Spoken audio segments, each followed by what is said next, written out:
I would like to acknowledge the many dignitaries and elders here today. Thank you for your service. 2020 has been a year like no other. It will be forever ingrained in our memories and in the history books as the year that started with flood, fire and drought.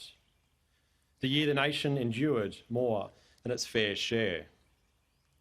And will all be felt surely.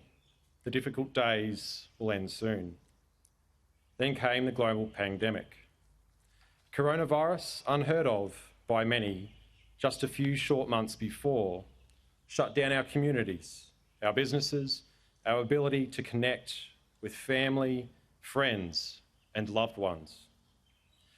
It made us acutely aware of our national and international borders and just how quickly we could be cut off by people, places, and things that we all hold dear.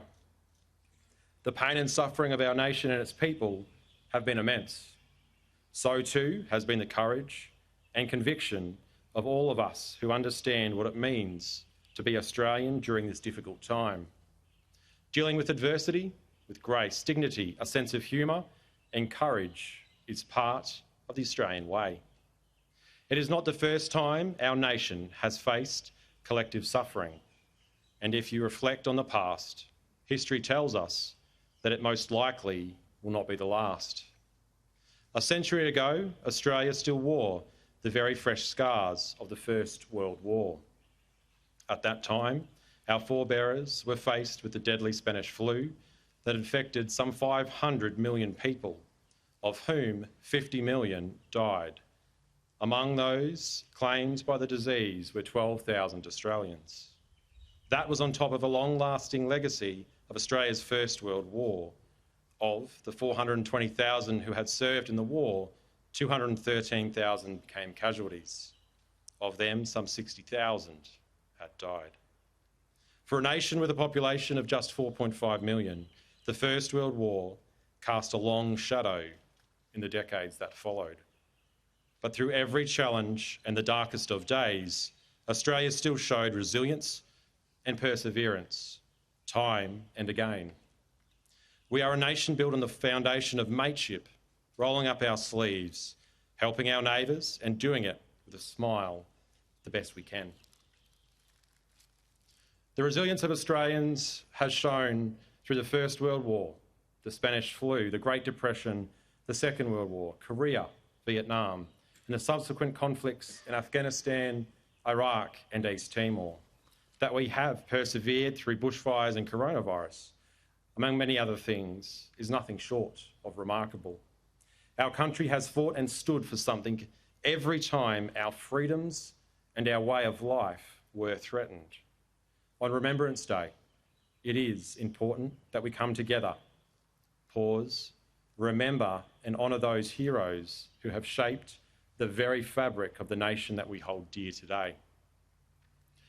Australia has been tested by both seen and unseen enemies.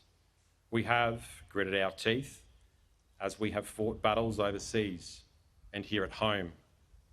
Wars and pandemics have one very stark thing in common. They do not discriminate by race, gender, or by age. In the darkest days, there is always a glimmer of light, found in the mateship, comradeship and loyalty that is, at the very core, the essence of all it means to be Australian. Reflecting on my childhood, growing up in regional Queensland, with dirt floors, no electricity and a lack of clean drinking water, my grandfather was my guiding light. He served in the Second World War and lived through the toughest of times. But he didn't let those dark days define who he was. Instead, he was grateful to be with us, and he knew he was lucky to come home from the war when 40,000 Australians did not.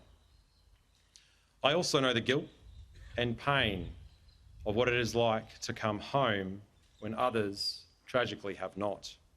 In honouring those people and guarding their memory, I approach each day with a promise to make it count. The events of 2020 have challenged us all. Like war, they have shaped or sharpened our focus onto what is important: family, friends, and loved ones. Australia truly is a lucky country, and even in the most challenging of times, there is nowhere else I'd want to be.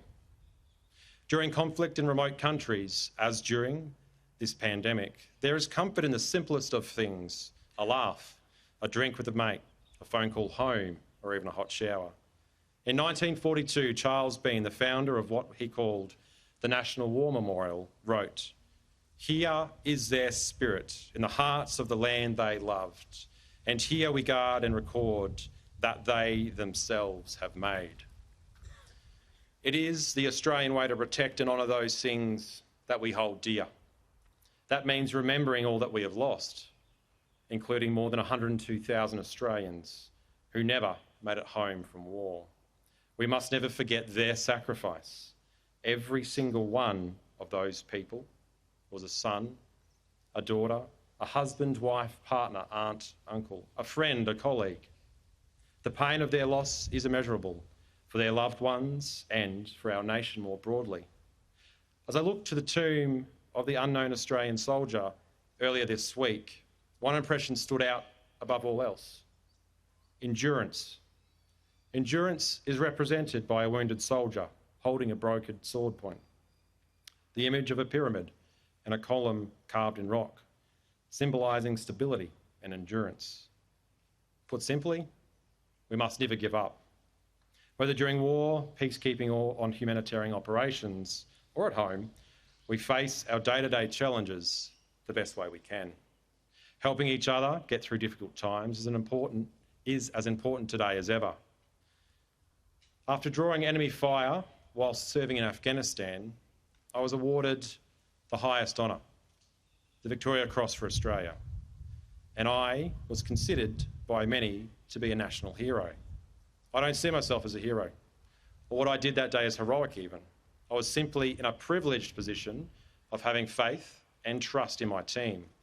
I knew that even if the worst happened and I was shot that day, my team would do everything within their power to get me out of there the best way they could.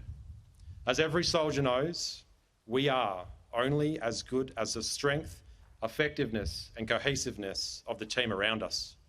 The bond of mateship, the Australian way, is the only reason, in all honesty, I'm here standing before you today. We can all draw on the words in the windows of the Hall of Memory to sustain us in testing times. They are qualities that have sustained Australian society through the most challenging of days. Personal qualities of resource, candour, devotion, curiosity, independence. Social qualities of comradeship, ancestry, patriotism, chivalry and loyalty.